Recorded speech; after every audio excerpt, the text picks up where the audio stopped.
요한복음 14장 우리 25절부터 29절 말씀 같이 읽습니다. 요한복음 14장 25절입니다. 시작. 내가 아직 너희와 함께 있어서 이 말을 너희에게 하였거니와 그래서 아버지께서 내 이름으로 보내실 성령 그가 너희에게 모든 것을 가르치고 내가 너희에게 말한 모든 것을 생각나게 하리라. 평안을 너희에게 끼치노니 곧 나의 평안을 너희에게 주노라. 내가 너희에게 주는 것은 세상이 주는 것과 같지 아니하리라. 너희는 마음에 근심하지도 말고 두려워하지도 말라. 내가 갔다가 너희에게로 온다 하는 말을 너희가 들었나니 나를 사랑하였더라면 내가 아버지께로 감을 기뻐하였으리라. 아버지는 나보다 크시니라. 이제 일이 일어나기 전에 너희에게 말한 것은 일이 일어날 때에 너희로 믿게 하려 함이라. 아멘. 교회신당 바라보시 말씀 듣고 은혜 받으세요. 지난주에 우리가 평안을 너희에게 끼치노니 곧 나의 평안을 너희에게 주노라 이 말씀을 한 명씩 한 명씩 다 또 고백하는 마음으로 또 믿음으로 아멘하는 마음으로 함께 공독하고 또 은혜를 나누었습니다. 주님 주시는 평안이 오늘 또 이 말씀을 통하여서 저와 여러분의 모든 삶 속에 충만하기를 소망합니다. 우리가 먼저는 주님께서 말씀하신 그 말씀을 믿어야 된다. 평안을 너에게 주노라 라고 말씀하신 주님의 말씀. 이 평안은 세상이 주는 것 같지 않다. 내가 너에게 주는 평안은 참 평안이다. 이 말씀을 나에게 주신 말씀으로 아멘하고 믿는 것. 그것이 중요하고 또 오늘 말씀해 보니까 우리 주님께서 이런 말씀을 하세요. 일이 일어나기 전에 너희에게 이제 미리 내가 말하는 것은 일이 일어날 때에 너희로 하여금 믿게 하려 합니다. 이렇게 말씀을 하십니다. 물론 이것은 이제 우리 주님께서 십자가를 지시고 죽으신 이후에 부활하실 것을 또 말씀하시는 것이고 부활하신 이후에 하나님 우편에 계시면서도 보혜사 성령님으로 말미암아서 우리에게 허락하신 평안에 대해서 말씀하고 계시는 것입니다. 그런데 자 오늘 저는 이 말씀을 또 이렇게 적용을 해보고 싶습니다. 우리가 주님께서 나에게 평안을 주신다고 하는 것을 믿는 것, 그 믿음의 이제 어떻게 보면은 열매가 무엇이냐, 결과가 무엇이냐라고 할 때에 오늘 이 말씀이 거기에 그대로 적용이 되어집니다. 내가 너희에게 이 일이 일어나기 전에 말하는 것은 이 일이 일어날 때에 너희로 믿게 하려 합니다. 이것은 참 놀라운 말씀이에요. 주님께서 나에게 평안을 주실 때 그 평안함이 내 마음속에 그리고 나의 삶 속에 임하게 될 때에 말씀하신 대로 이루시는구나. 나의 삶 속에서. 그 다음에 우리의 고백이 무슨 고백이 되겠습니까? 감사합니다. 주님 이렇게 평안케 하시니 감사합니다. 거기에는 이제 여러 가지 또 재미있는 내용들이 또 포함이 되어질 겁니다. 재밌다라고 하는 것은 뭐냐면 주님께서 이렇게 이루실 건데 내가 그냥 그렇게 그냥 근심하고 걱정하고 처음부터 그냥 말씀 그대로 믿어버릴 것. 제가 이제 오늘 말씀드리고 또 다음 주에 계속해서 이어서 이 말씀 드리려고 하는데 주님 주시는 평안을 누리지 못하면 나중에 그 평안을 오늘 주님께서 말씀하신 것처럼 너희에게 이러한 일이 일어날 때에 그러할 때에 우리가 어떠한 감정이 우리 속에 들겠느냐라고 하는 거예요. 모두가 다 그렇게 생각할 겁니다. 역시 주님은 이루시는데 주님 뜻대로 이루어 가시는데 주님께서 말씀하시는 대로 주님께서 나에게 평안을 주시는데 나는 자꾸 그것을 받아들이지 못하고 자꾸 그것을 이상하게 생각하고 나의 삶 속에 이상하게 적용해서 결국에 이렇게 귀한 열매를 하나님께 맺게 하시는데 그것이 우리에게 이루어질 때에 오늘 이 말씀을 다시 한번 깨달아 알고 내가 너희에게 말한 것이 일어날 때에 너희로 믿게 하려 합니다. 이것은 이제 평안을 주신다라고 하는 것을 믿는 것을 떠나서 그 삶 속의 열매를 맛보아 알게 하신다라는 말씀 아닙니까? 저와 여러분이 이 귀한 은혜의 열매 또 기적의 이제 은혜를 늘 체험하기를 소망해 봅니다. 다시 한번 옆에 계신 분 바라보세요. 하나님은 이루십니다. 근심하고 있어요. 제자들이 지금 근심하고 있습니다. 제자들이 왜 근심하고 있냐면 제가 전에 말씀드린 것처럼 주님께서 이제 떠나가신다고 그러니까 근심하고 있는 거예요. 근심하는 게 당연한 것 아닙니까? 걱정하는 게 당연한 거죠. 예수님께서 떠나가시면, 주님께서 떠나가시면 어떻게 하지? 이제 뭐 여러 가지 사람들마다 생각이 다르겠죠. 저들 가운데에도 제자들 가운데에도 우리 주님께서 이제 이 이스라엘의 왕이 되실 거야. 정말로 로마의 그 압제 아래에 있는 그 로마의 압제의 모든 것을 다 이겨내시고 지혜롭게 이스라엘을 다윗과 같이 전 세계에 뛰어난 나라로 이끌어가실 왕이 되실 거야. 그런데 우리 주님께서 왕이 되시지 않고 왕의 자리에 오르지 않으시고 떠나가신다고, 아버지가 다시 돌아가신다고? 얼마나 근심이 되겠어요. 또 어떤 제자들은 이런 것을 다 떠나서 지금까지 주님과 함께 지내온 정이 있는데 주님이 자신에게서 떠난다고 생각하니까 그것이 굉장히 지금 걱정이 되고 근심이 되는 거예요. 또 어떤 제자들은 아예 이것저것 더 생각하지 않고 그냥 무슨 말이지?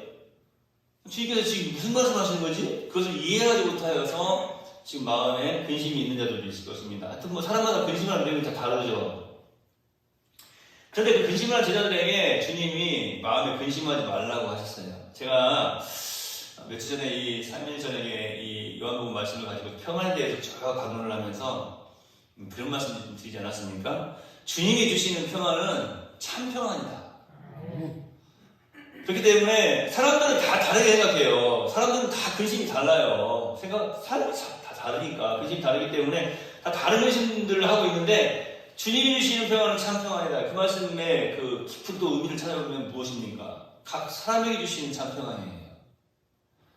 그냥 두리뭉실하게 그냥 한꺼번에 그냥 무조건 평안을 주시는 게 아니라 각 사람에게 알맞게 딱 맞게 적용을 해주시는 그런 평안이라는 거죠. 그러니까 근심하는 제자들도 마음이 다 달라요. 생각하는 것이 다 달라요. 주님께서 너희가 마음에 근심하지 말라라고 말씀을 하시고 이 근심하는 제자들에게 주시고 싶은 것이 있었어요. 그것이 뭡니까? 바로 이 평안 아닙니까? 근심을 치유할 수 있는, 근심을 사라지게 할 수 있는, 그 근심을 말끔히 제거할 수 있는 가장 귀한 해결책이 무엇이었느냐? 주님 주시는 평안이었어요. 사실은 이스라엘 백성들은 이스라엘 백성들과 유대인들이 보면은 이제 헤어질 때 꼭 하는 인사가 있어요. 우리가 잘 알고 있는 인사죠. 샬롬이라고 하는 인사입니다. 전에는 우리나라에서도 이렇게 교회에서 모이면 반가운 사람들 보면 샬롬 이렇게 하면서 손가락을 이렇게 했는데 잘못하면 샬롬 이렇게 하니까 이런 얘기 잘 안 해요. 그리고 또 이렇게 해가지고 이게 되느냐 안 되냐고 난 이게 안 돼! 그런 사람들이 있고 그랬는데 하여튼 샬롬 이렇게 했단 말이에요. 샬롬이라고 했는데 여호와 샬롬이라고 하는 그 어떤 의미로 이렇게 손가락도 하고 그랬는데 샬롬이라고 하는 말 뜻이 뭡니까? 평안입니다. 당신에게 평안이 있기를 원합니다. 이 의미거든요. 샬롬이 평안, 말 그대로 샬롬, 평안이라고 하는 말이니까. 오늘 주님께서 주시는 이 평안은 사실은 샬롬하고 인사하고 헤어지는 그런 어떤 인사 이상의, 그러니까 샬롬 그러면 안녕하세요, 안녕히 가세요, 또 이런 인사 이상의 사실은 주님께서 주시는 평안은 아주 심오한 그러한 축복이 그 가운데 담겨져 있는 거예요. 그러니까 우리가 서로 만나서 샬롬 하는 게 아니라 예수님의 평안. 이게 얼마나 놀라운 축복인가라고 하는 것이죠. 다시 한번 거듭 또 축원합니다. 우리 예수님의 평안으로 저와 여러분의 삶이 충만하기를 소망합니다.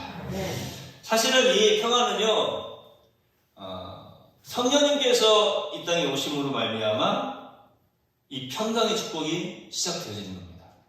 그래서 주님께서도 오늘 그런 말씀을 하신 거예요. 내가 아버지께로 가는 것을 너희가 더 기뻐했을 거다. 무엇 때문에? 이 참 평안이 무엇인지를 알게 되면 성령께서 너에게 주시는 이 참 평안, 이 참 평안이 내가 너에게 평안을 주는데 그 평안을 적용케 하시는 분은 성령님이셔. 모든 전 세계의 하나님의 백성들에게 적용케 하시는 분은 성령님이신데 그 성령님께서 너희에게 오셔야 너희가 더 복된 거야. 참 큰 축복을 받아 누릴 수 있는 거야 라고 지금 말씀하고 계시면서, 그러니까 내가 아버지로 가는 거 너희가 깨닫더라면 너희가 정말 기뻐했을 거야. 지금 근심할 필요가 없더라고 하는 거예요. 너희가 지금 모르니까 근심하고 있는데 사실 알게 되면 근심할 필요가 없는 거야. 너희가 정말 더 기뻐했을 거야. 근심이 아니라 더 기뻐했을 거야. 제자들이 두려워하지 말아야 될 이유는 다른 데 있는 것이 아니었어요. 오늘 이 말씀을 드리면서 제자들이 두려워하지 말아야 될 이유뿐만 아니라 저와 여러분이 이 땅에 살아가면서 두려워하지 말아야 될 이유를 발견해야 됩니다. 그들이 두려워하지 말아야 될 이유가 뭡니까? 지금 오늘 주님께서 그들에게 평안을 끼치고 계시기 때문이에요. 평안을 그들에게 허락하시는데 참 평안을 허락하고 계시기 때문에 이제 우리 주님은 지금 이 말씀하실 때 어떤 상황이 되어 있습니까? 사실은 지금 주님께서 십자가를 향해서 십자가를 지시기 일보 직전 아닙니까? 십자가를 향해서 나아가야 되는 그러한 상황이에요. 제가 지난 시간에 말씀드린 것처럼 지금 예수님께서 말씀하신 이 평안에 대한 것은 유언이에요, 유언.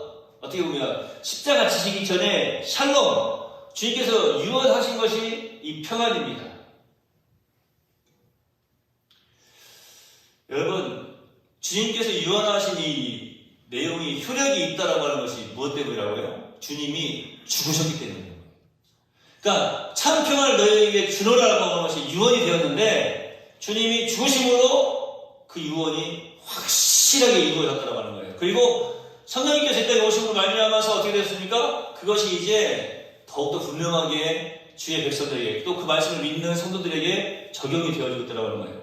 그리고 우리 주님은 부활하시어서 이제 지금도 하나님 우편에 계시면서 제가 지난 낮에도 말씀드렸죠. 우리를 위해서 중보하고 계시는 주님이시다. 여러분, 예수님의 이 유언, 이 샬롬, 이 평안이 효력이 있다라고 하는 것에 대해서 얼마나 완벽한 그리고 분명하고 정확한 효력이 있는가라고 하는 것에 대해서 제가 좋아하는 그 설교자 가운데 스펄전이라고 하는 목사님 계시지 않습니까? 설교자. 그분은 이 부분을 이렇게 해석을 하고 계셨다고요. 참 평안인 것은, 주님께서 주시는 평안이 참 평안인 것은 주님께서 내가 너희에게 평안을 주노라라고 말씀하신 이후에 십자가를 지시고 우리에게 생명을 내어주신 다음에 죽음의 권세를 이기시고 부활하심으로 그 평안에 대해서 그 어떻게 보면은 계약서에 대해서 예수님께서 자신이 직접 서명 날인을 하신 것이다. 그러니까 전에 인감투장이라고 하는 부분이 있잖아요. 지금 인감투장. 다른 나라에 보면 인감투장 그런 게 아니라 서명 날인 이렇게 표현하는데 그냥 도장을 꽝 찍어 놓으신 거예요. 완결이라고. 그러니까 말만 하고 그냥 유언만 하고 끝난 것이 아니라 부활하심으로 말미암아서 죽으심으로 그 유언에 대한 효력을 발생시키시고 부활하심으로 말미암아서 완결이라고 분명하게 인쳐 놓으신 거예요. 자, 제자들이 지금 근심하고 걱정하는 것이 무엇이었어요? 예수님이 돌아가신다고 그러니까, 십자가 지신다고 그러니까, 아버지께로 돌아가신다고 하니까, 떠나가신다고 하니까, 쉽게 말해서 예수님 죽는다고 그러니까 막 굉장히 근심하고 있는 거 아니에요. 그런데 주님은 그렇게 근심하고 있는 이들에게 내가 너희에게 참 평안을 주노라라고 말씀하셨어요. 그때 그 상황에서 제자들이 마음이 평안하겠습니까? 십자가 밑에서 울고 있던 마리아와 여인들의 마음이 평안하겠어요? 베드로와 이제 뿔뿔이 흩어져 달아났던 다른 제자들이 십자가를 지시는 그 예수님을 바라보면서 마음에 평안을 얻을 수 있었겠습니까? 더 괴롭고 더 힘들고 더 어려운 상황이었겠죠. 그런데 주님께서는 이렇게부터 말씀하신 거예요. 너희가 내가 아버지께 감을 정말로 그 의미가 무엇인지 알면 더 기뻐했을 텐데. 그리고 뭐라고 말씀하십니까? 이 일이 일어날 때 너희로 믿게 하려 합니다. 자, 내가 너희에게 참 평안을 주어. 지금은 안 믿어지지? 그런데 이제 너희가 믿게 될 거야. 그 일이 일어날 때, 주님께서 이 말씀을 하신 거구나. 그래서 근심하지 말라고 하셨구나. 부활하시려고. 죽음의 것을 이기시고 부활하시려고. 그리고 참 평안을 주신다고 하는 이 말씀을 온전히 이루시고 서명 날인을 하시고 도장을 빵 찍어주시려고. 여러분, 사실 유언이라고 하는 것은 그 사람이 죽기 전에는 그것이 효력이 없잖아요. 유언장을 바꿀 수도 있어요. 그런데 참 평안을 너에게 주노라고 말씀하신 주님께서 죽으셨어요.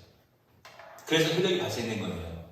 그런데 부활하셔서 살아나셔서 자 봐라 내가 너에게 준 평안이 참 평안이지 하고 확인해 주신 겁니다. 이 확인됨을 우리가 믿는 것, 그러니까 얼마나 놀라운 축복입니까? 사실 사람이 죽었다가 다시 살아나라고 하는 것은 있을 수가 없는 일이지만 우리가 믿는 주님, 우리 예수님 부활하신 줄을 믿습니다. 이런 믿음이 가장 큰 축복이 아니고 무엇이겠습니까? 그런데 그 믿음 가운데에는 주님께서 말씀하신 이 참 평안이라고 하는 것이 우리의 삶에 적용되어지는 놀라운 시발점이 된다고 하는 거예요. 부활하신 예수님, 나의 구주 예수님, 지금도 살아계신 예수님, 그 예수님께서 말씀하신 그 평안이 온전히 효력이 있고 또 귀한 능력으로 우리의 삶 속에 적용되기 위해서는 바로 이런 믿음이 있어야 돼요. 나와 지금 함께 하시는 예수님. 자, 오늘 우리가 찬송을 했어요. 아니, 우리 유진기 선생님들이 제 마음을 더 잘 알고 계시는 것 같아요. 오늘 그 평화로다. 그 찬송을 미리 딱 간주하고 예배 전에 있었는데, 오늘 제가 준비한 찬송인데, 하나님 주시는 평안. 뿐만 아니라, 이제 주가 나와 함께 계셔. 내 마음속에. 그 믿음이 사실은 무엇인가 하면은 이미 주님께서 참 평안을 우리에게 주신 것을 다시 한번 확인하는 믿음 아닙니까? 주님께서 우리에게 평안을 주시는데 여기서 잠깐 우리가 세상이 주는 것하고 주님께서 주시는 것을 한번 잠깐 비교를 해봐야 돼요. 주님께서 우리에게 평안을 주시되 내가 너희에게 주는 평안은 세상이 주는 것과 같지 않다라고 말씀을 하셨거든요. 세상이 주는 것의 특징이 뭔지 아십니까? 한번 잘 생각해 보시기 바랍니다. 세상이 주는 평안은 주님이 주시는 평안이 참 평안이라고 했잖아요. 거짓됨이 없는 참 평안. 그런데 그러면 세상이 주는 것은 주님이 주시는 평안과 반대되는 거잖아요. 무슨 말인가 하면은 거짓됐다고 하는 것은 조금 그렇고요. 진실하지 않은 거예요. 진실치 못한 특징이 세상이 주는 평안에 포함되어 있습니다. 왜 그런지 아십니까? 변한다는 거예요. 우리 예수님이 주시는 평안은요, 참 평안은 진실된 평안이에요. 변할 수가 없어요. 그러니까 쉽게 말씀드리면 이런 거예요.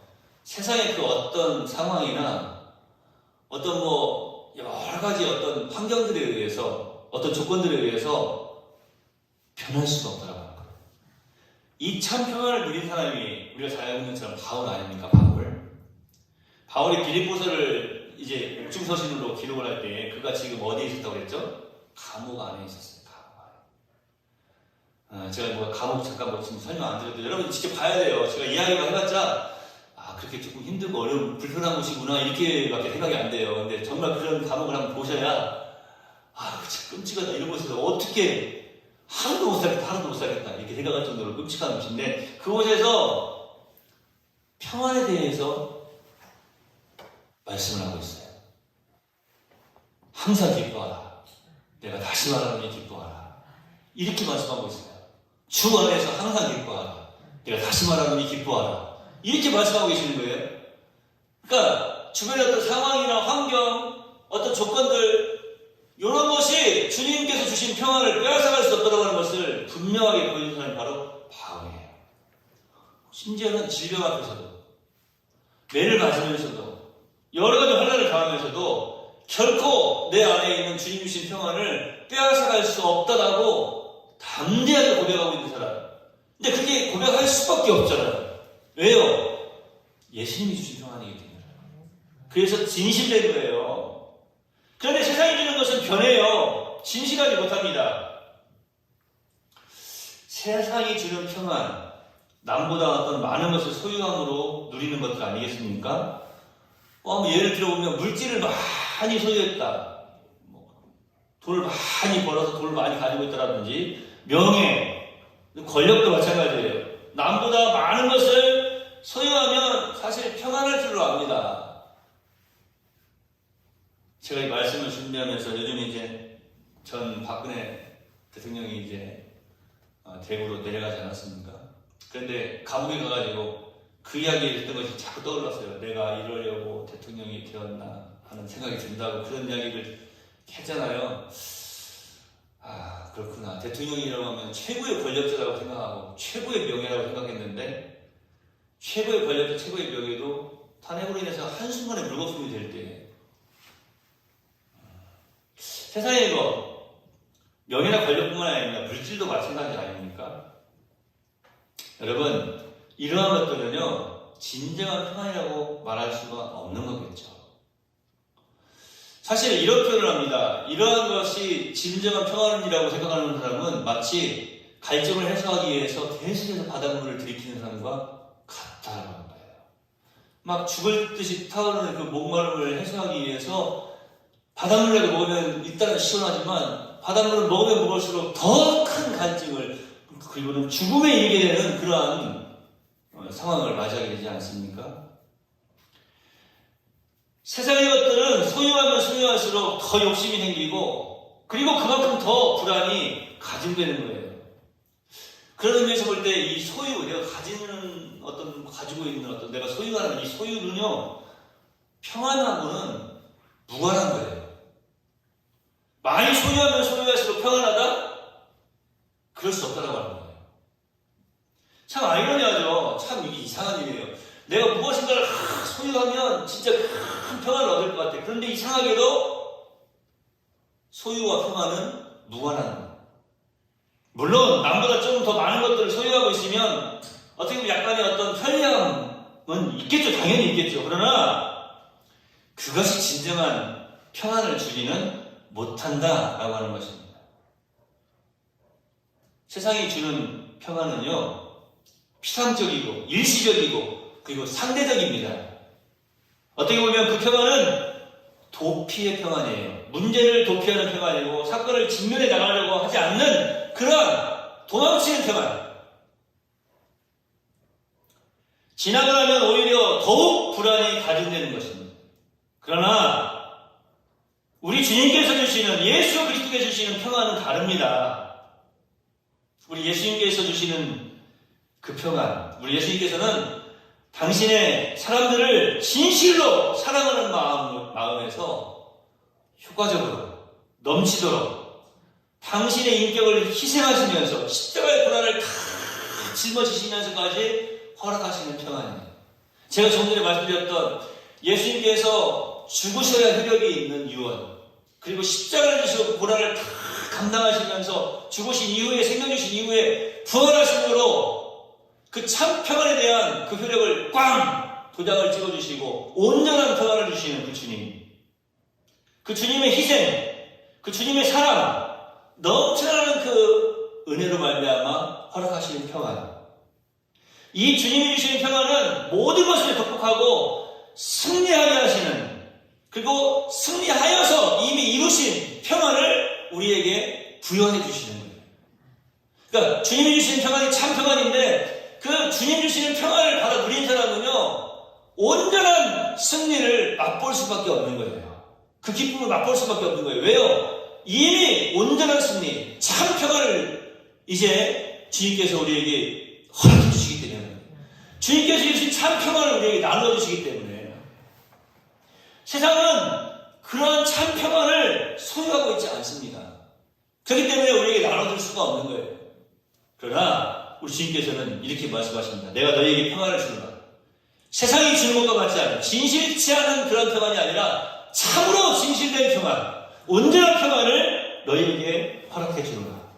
그러므로 우리 주님이 주시는 평안은요, 중심적, 영원한 것입니다. 그리고 절대적인 거예요.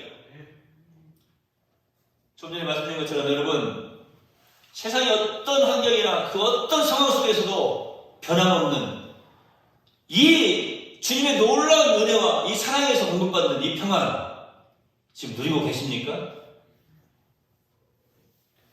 로마서 8장 1절에 이런 말씀이 있어요. 그러므로 이제 예수 그리스도 안에 있는 자에게는 결코 정죄함이 없나니. 로마서 5장 1절에 뭐라고 말씀하십니까? 우리가 믿음으로 의롭다 하심을 얻었은즉 우리 주 예수 그리스도로 말미암아 하나님으로 더불어 화평을 누리자. 로마서 5장 5절에 이런 말씀이 있습니다. 소망이 부끄럽게 아니함은 우리에게 주신 성령으로 말미암아 하나님의 사랑이 우리 마음에 부음바 되니. 자, 여러분, 이 하나님의 사랑이 우리 마음에 부음바 되었다. 이것이 지금 무엇을 말씀하고 계신지 아시겠습니까? 죄로 말미암아, 혹은 여러 가지, 사실은 죄 때문에 여러 가지 불안과 근심들이 생기죠. 뿐만 아니라 세상에 있는 어떤 많은 어떤 환난과 그리고 여러 가지 도전들이 우리에게 있을 때에 그러한 것들이 절대로 넘어지지 않도록 우리 안에 단단하게 자리하고 또 넘쳐나도록 부어주신 은혜가 있어요. 하나님의 은혜, 하나님의 그 사랑의 은혜, 그것이 무엇입니까? 세상을 이길 평안입니다. 내가 너희에게 이룬 것은 세상이 감당하지 못하는 평안이다. 주님, 우리가 이것을 주님께서 우리가 허락하신 이 평안을 우리가 깨달아 알지 못한다면 제가 자주 쓰는 표현대로 우리는 고아와 같은 삶, 고아가 아님에도 불구하고 고아와 같은 삶을 살 수밖에 없는 거예요.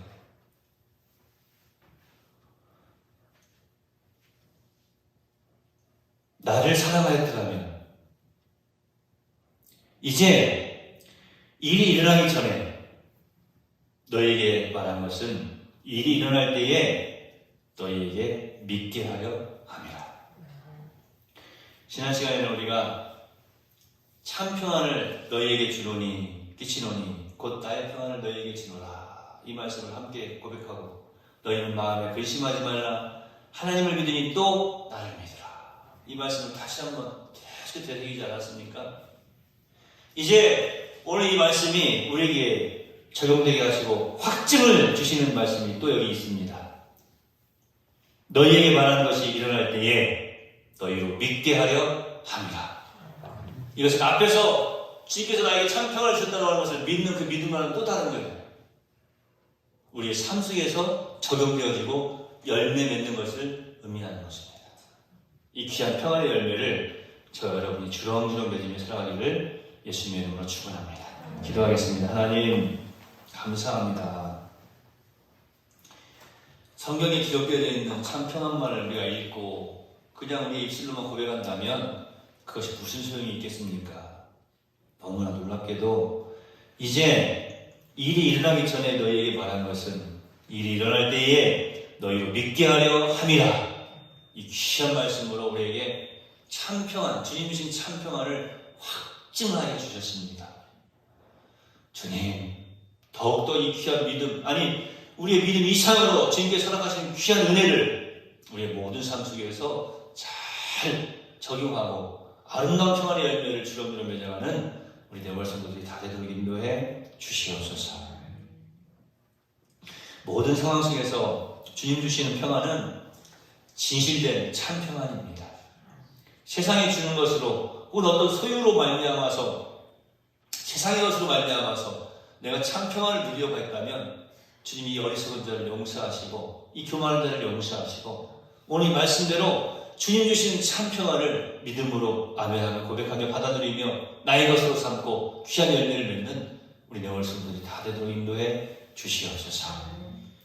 아버지 하나님, 진실하지 않은 세상이 주는 평안과 달리 참으로 우리 주님께서 생명 주시기까지 사랑하신 이 참 평안, 이 평안을 받아 누릴 수 있으니 얼마나 행복하고 또 감사한 일인지 늘 고백하며 그 어떤 상황 속에서도 그 어떤 환경 속에서도 바울과 같이 주 안에서 항상 기뻐하는 참 평안을 누리는 주의 백성들이 다 되도록 인도해 주시옵소서.